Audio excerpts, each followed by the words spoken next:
Hello, everyone, and welcome to another episode of Choices Finding Your Joy.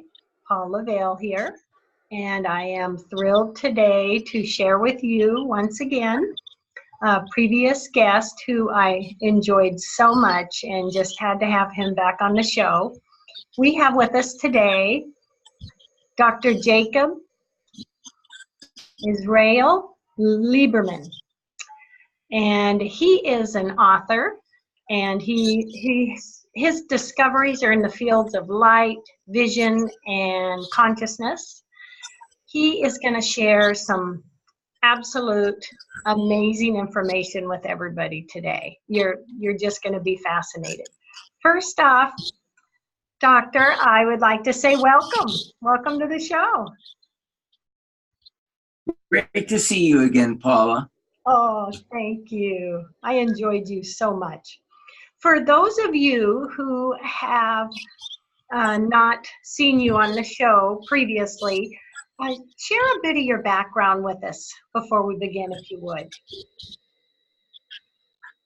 I was initially trained in the vision care field as an optometrist as well as a vision scientist. And I spent years working with tens of thousands of patients, as well as publishing research in a variety of areas, from natural vision improvement to the use of color as a therapeutic tool. I authored my first book in 1991, Light Medicine of the Future, which sort of introduced to the public this ancient and yet renewed science of light and color therapy, which is now a huge area of study all over the world. And my second book, Take Off Your Glasses and See, was about the miraculous healing of my own eyesight and sharing a new paradigm of what it means to see and how the incorporation of eyesight and insight can allow us to see in a way that is different and more complete than ever before. So over the years, my work has spanned, as you said, the areas of light, vision, and consciousness, and it all distills down for me into one thing. Is it possible for us to have a successful life? Not just a successful job, not just to be able to make money in the world, but can we be content?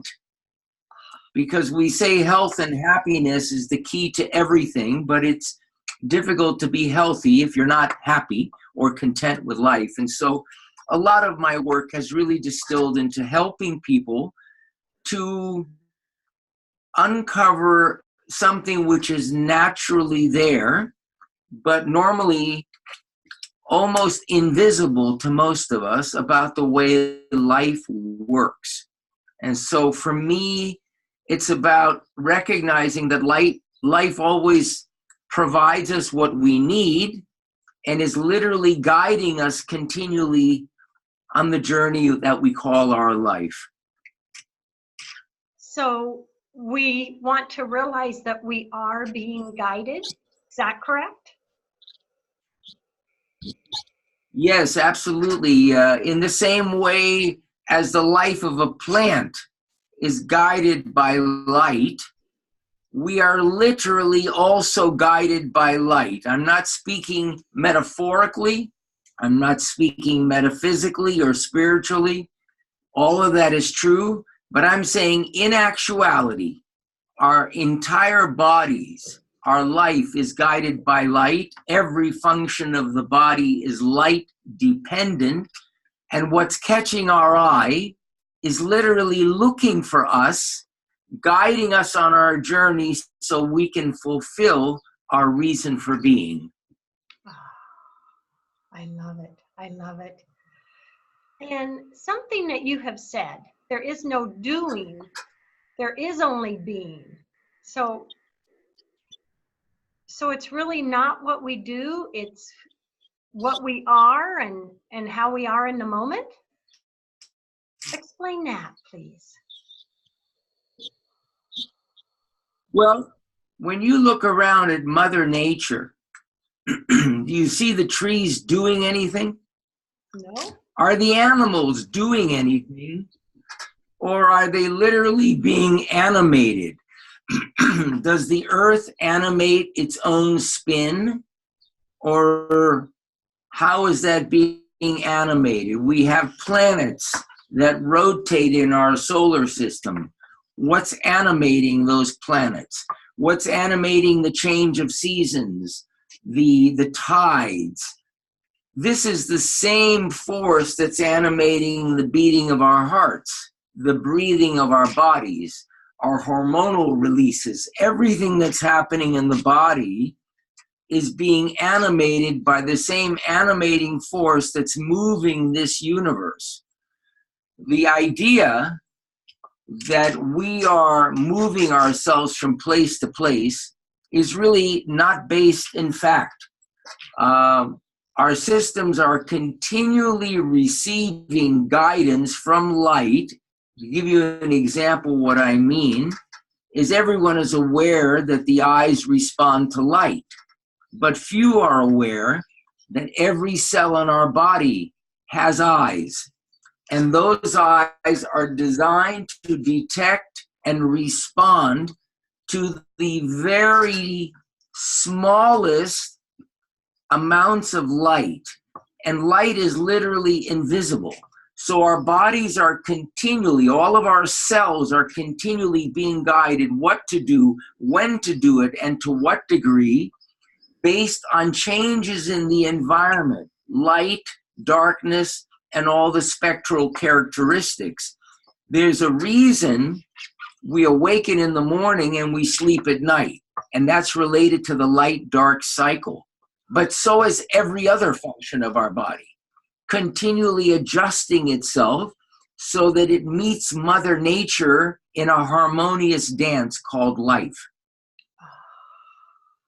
Wow. I love that. Yeah, our body is really so in tune, isn't it, with Mother Nature and with Well, it has around to us. be. It has to be in tune. Try to imagine if the timing of the sun rising or setting was delayed or advanced a little bit. It would literally knock everything in the world off kilter. So in this universe, timing is everything.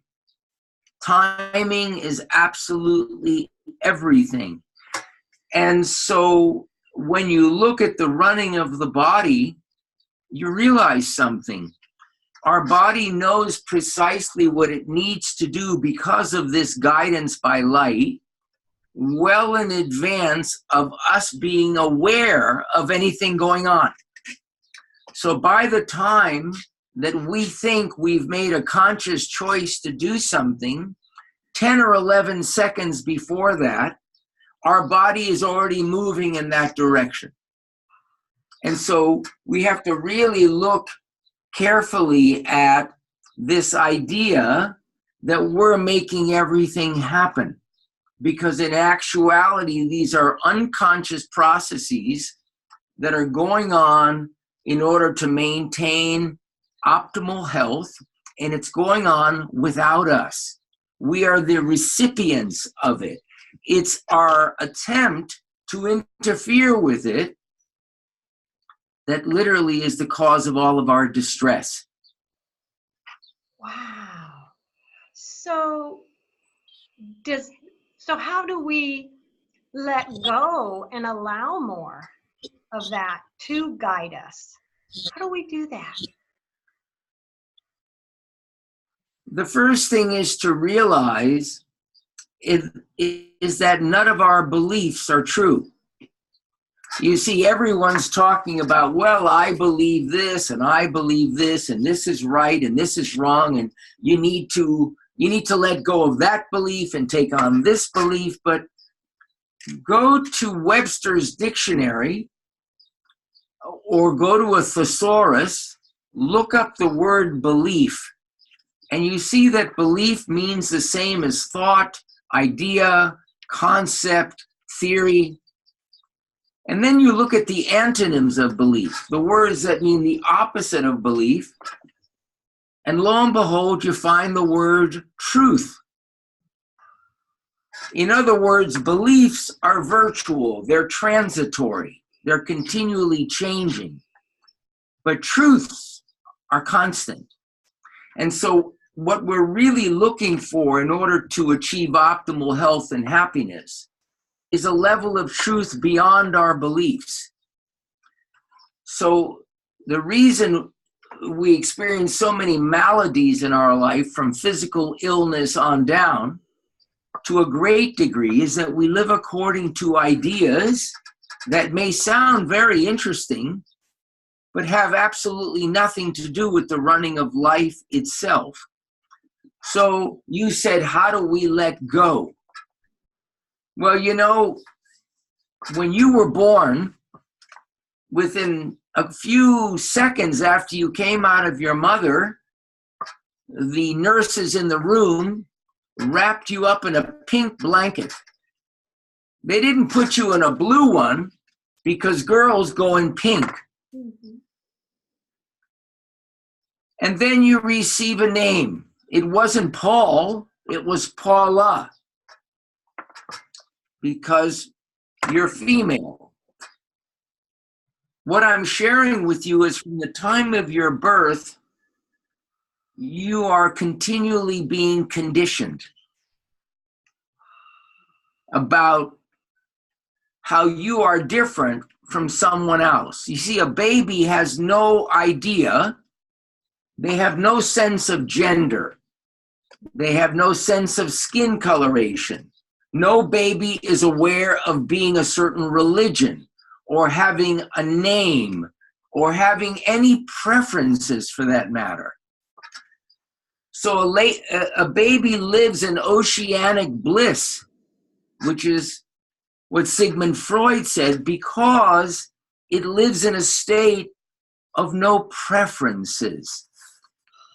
As we become conditioned throughout our whole life is about fitting into the ideas or beliefs that we have been molded to believe are the way life works. And most of the time, our distress is because reality does not match up with mentality. Yeah. And so the real awakening, the real letting go, is the realization that something else is actually going on. And what we call intuition is not something that occurs once in a blue moon. We are literally receiving guidance all the time. And what we call intuition is just an initial awareness of the light that has guided our cells to move in a certain direction, or the whole body to move in a certain direction. We then become aware of it and we said, oh, I had an insight. No, you didn't have an insight. You received the insight from the animating force, the intelligence of life. So the real peace on earth is all about coming to a level of awareness that is unrelated to what we think and absolutely inseparably connected with what is known. Not known by me, but just there is a sense of knowing about things. And, you know, we've been trained to believe that there is this creative force in the universe. The Bible refers to it as God, but then it says that God is light and that God is everywhere, knows everything, and is all powerful. Interestingly enough, when you examine the behavior of light, which physicists say is the ground of reality, the source from where everything emerges, you realize that light is everywhere at the same time, seems to know what's going on everywhere, in other words, it behaves in the same way as the Bible describes God, or spiritual texts describe consciousness. Now, this is nothing unusual. Ralph Waldo Emerson described this in a very beautiful way. He said, there's a principle underlying everything. In other words, there's something that is foundational to all that is. And he said it's a simple, undescribed, undescribable presence residing silently within us. And then he goes on to say, we are not to do, but to let do, not to work, but to be worked upon. So what Emerson is describing is he's saying, there's a place inside of us that you can't describe, that is very simple, and that is silent. It does not speak. It just notices everything, and that is the source of all that is. Now, Jesus, in the Gospel of Thomas, referred to this same thing in a different way. He said, when up is down and down is up, when you see the outside and the inside the same, when you see a man as a woman and a woman as a man, then you shall enter the kingdom. Was Jesus saying? When you see without preferences, in the way a baby is born. When you don't have a point of view, when life is not about what's right and what's wrong, but you realize that our perceptions are unique and all of them are valid to each of us. When we begin to live life without a net and we experience something called unconditional acceptance, then there's a sigh of relief and a sense, thank God I'm home. So the letting go is not something we do. It's a place we come to, perhaps with grace, when there's a realization that there's nothing wrong with us, that there's never been anything wrong with us. And then we can begin to notice that there's also nothing wrong with others. That changes the entire experience that we call life. Yes. That's what they mean when they say peace on earth, goodwill toward man, humanity. Yes. Yes.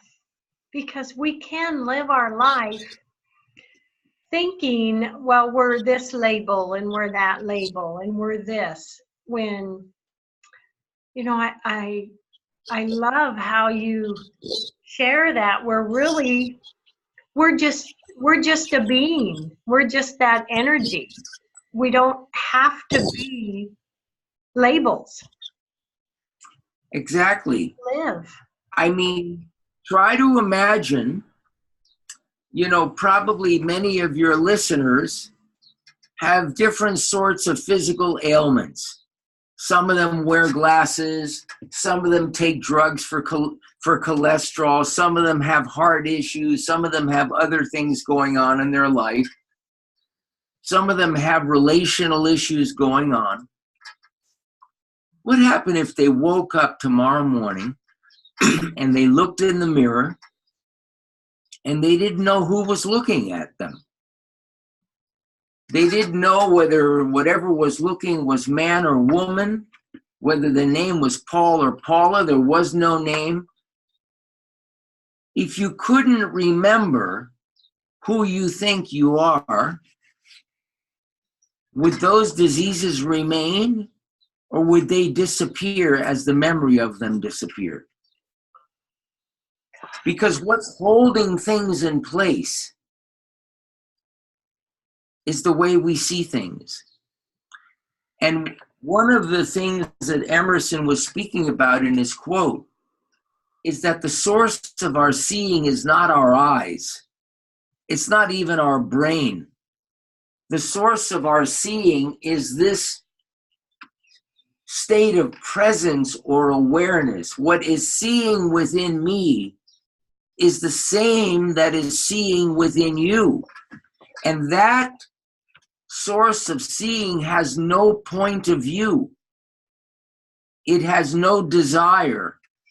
It has no right or wrong. It has no comments. It just notices. We think that that little box inside that's talking all the time is the decision maker. That doesn't make any decisions whatsoever. All it's trying to do is ensure three things that have never existed on the planet: safety, security, and predictability.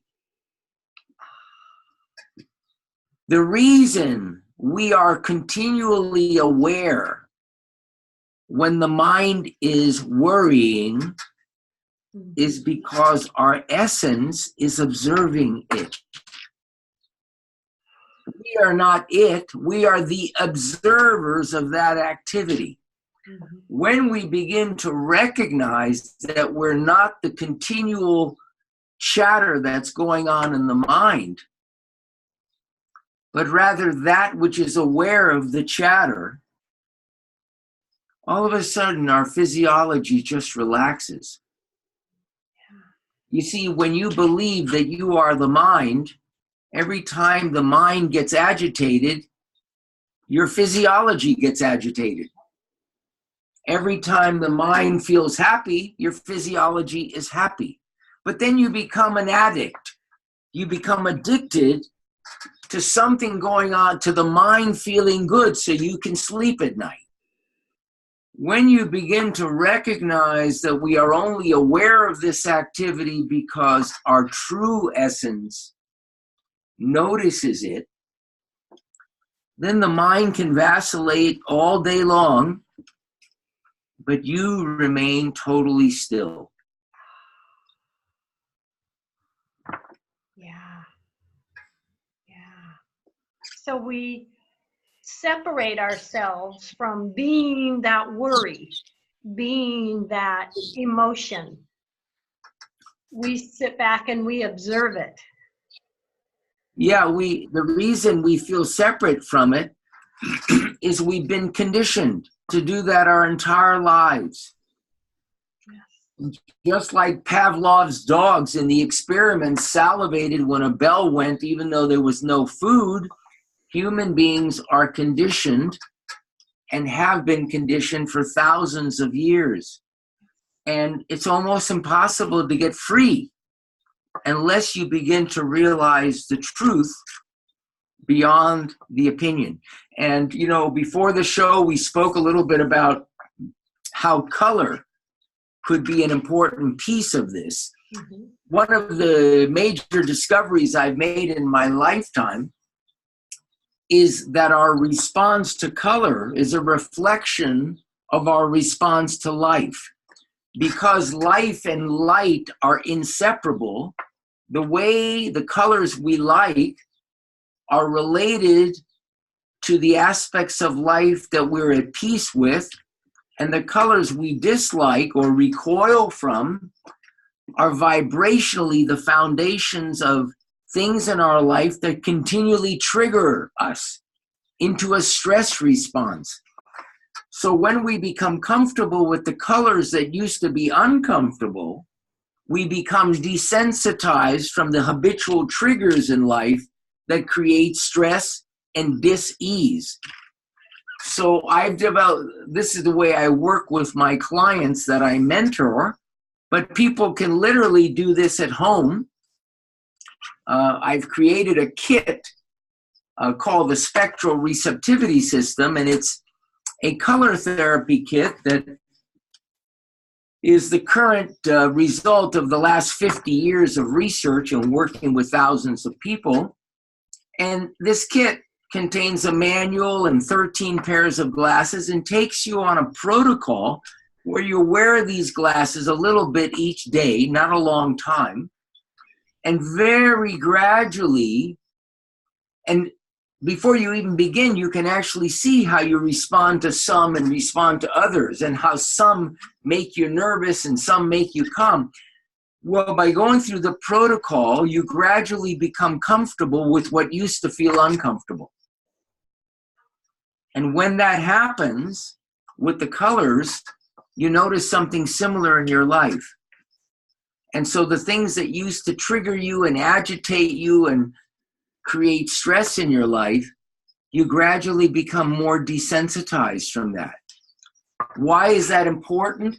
Because when we respond to all the vibrations that make up life, which we perceive as color, when we respond to them in the same way, then we become more unconditionally accepting of all the different aspects of life in the same way. And then we can begin to see in an entirely new way. Oh, this is so fascinating, Jacob. I love it. I love it. Can you share with the audience your website information for me, please? How they can contact you and Sure. get more information? The website is jacoblieberman.org, O-R-G, and Lieberman is spelled L-I-B as in boy, E-R-M-A-N. And if they visit, they'll find the website to be very beautiful. It's not a marketing site. It's a site where we just share things that we feel are beautiful and informative, and there's a lot of little free interviews and so on that they can listen to. Oh, this is just fascinating. We have about 1 minute left in the show. What last words do you want to share with everybody, Doctor? Love is the answer regardless the question. Love it. I love it. Yeah. The point of that is this. When we come to a place where we fall in love with most of life, then we cease to have troubles. Just consider that.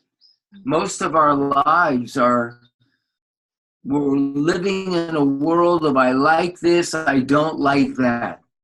Mm-hmm. And what I don't like creates pain for me. But as we begin to accept ourselves the way we are, rather than feeling like something that needs to be fixed, then we begin to accept others in that way. And then love becomes the answer. Oh, what a perfect finish. I have always believed love is the answer, the greatest power. Absolutely. Oh, thank you so much for joining us today. I'm really honored and really grateful. Thank you so much. It's been a pleasure, and come back to Maui. Yes, yes, I will be back next May. Oh, love, hugs, and blessings. And to everyone out there, love, hugs, and blessings. Thank you so much. Thank you, Doctor. Much aloha. Bye. Bye.